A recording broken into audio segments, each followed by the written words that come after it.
Guess what I'm doing? You won't guess it. It's okay. I'm doing a series. And it's the Death by Chocolate series. Because I'm going to read all of them. Except for the latest one. It hasn't came out yet. But I'm going to read all of them up to that point. Starting now. Okay. I'm trying to find the great lighting because I don't feel like turning on my other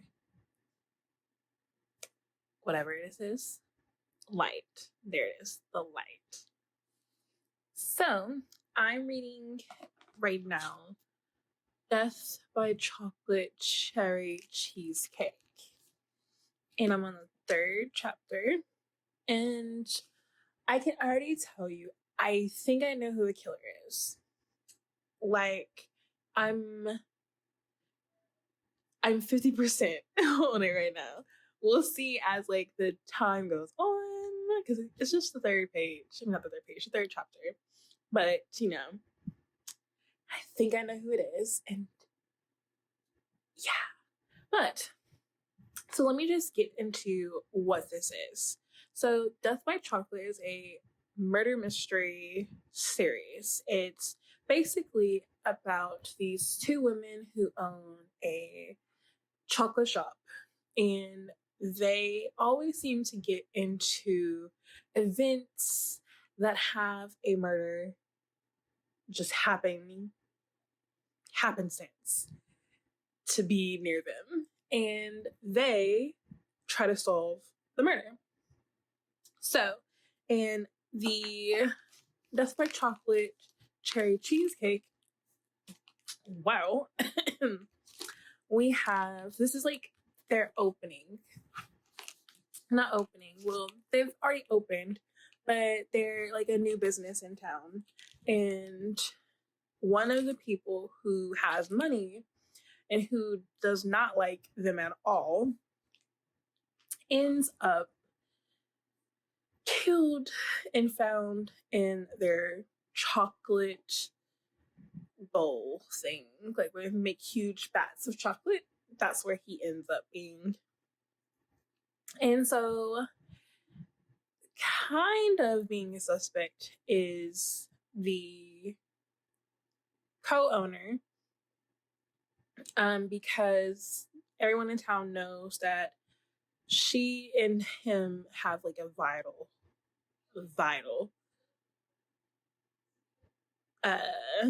relationship.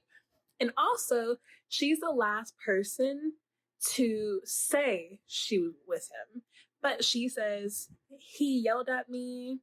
I turned around because the cream puffs were done and he was leaving. And he left. And then he turned left. And that's the last time I saw him until this morning when I found him in the chocolate mixing equipment thing. Don't know what it's called. But and then there's a storm, so like tourists are gonna get stuck in there. It seems like it's like a coastal town. But yeah. It's a little boring. I'm not gonna lie. It's just itsy bitsy boring. Mainly because I guess I'm used to like a Sherlock Holmes kind of murder mystery. And if I'm right with who I think the murderer is, then I'm probably not going to like the rest of the series. But we shall see. But I'm ready to figure out who this person is and all that jazz. So let's continue reading. So I'm on page 118 of Death by Chocolate Cherry Cheesecake. And I don't know if it's just because I'm so used to other kind of thrillers, and this is like a domestic thriller. This is like a very comfy thriller. I'm just so bored. Like, I'm I have to force myself to read this because I really want to complete the series. And I'm hoping that this is just because this is her first book in the series, that like maybe as the series goes on, there would be more thrilling aspects of it and more hard hitting. It just makes me want to read the books. But so far, I don't like this. But hopefully it'll change my mind as we continue on.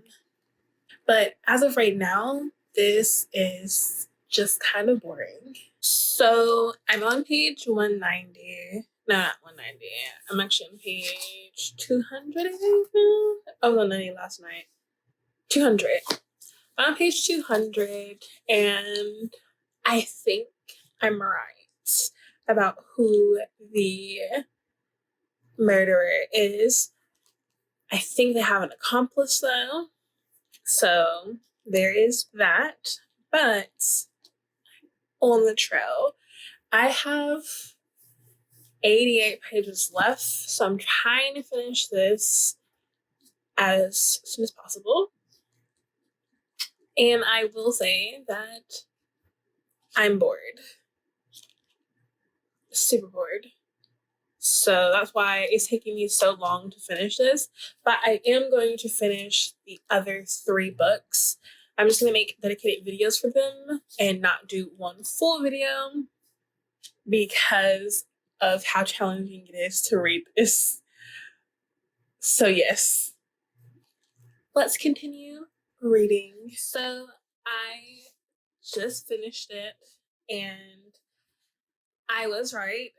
There was an accomplice. Thing that is, I didn't care. I did not care for this book.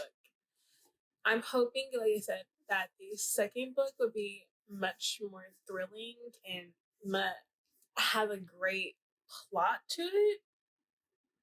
But this one just wasn't for me because it was really like a cozy read. And I guess I'm just so used to like it being more mystery than cozy, if you get that. Because I picked out the murderer. Well, at least I knew she had a part in the murder or murders early on. So I was just like, okay, well, just need to speed this up so I can figure out what's going on. And I did, and it was, again, not my cup of tea. I think I will give this a 2 for execution. I also had a problem with her son, Jake's son, because don't come up to me talking about, hey mom, I'm married now. And the girl comes up to me talking about, oh, I'm gonna make it up to you in 6 months with a grandchild, and then like walk away. And then later on, your son tells you, I'm getting married to her because she's having a baby and it's not mine. What? I'd have so much like I would have done so much damage to him if he came up to me and told me that he married this woman because she's having a baby and her parents and the boy left her. Okay, I'm sorry for her. Like I'm sorry, but don't marry someone you don't love like that because she's gonna be alone. Whatever. I did not like that. Hated that part. Oh my gosh, I hated that part. So that's the end of book 1. The next book that I will be reading is Death by Chocolate Snickerdoodle. And I don't know when I'm going to read it, but I know I'm going to read it sometime within the next month. So stay tuned for that. And I hope you guys enjoy the series that I'm doing, even though I'm not kind of enjoying it. You can live vicariously through me, so you don't have to read this book. But I will see you guys in my next video.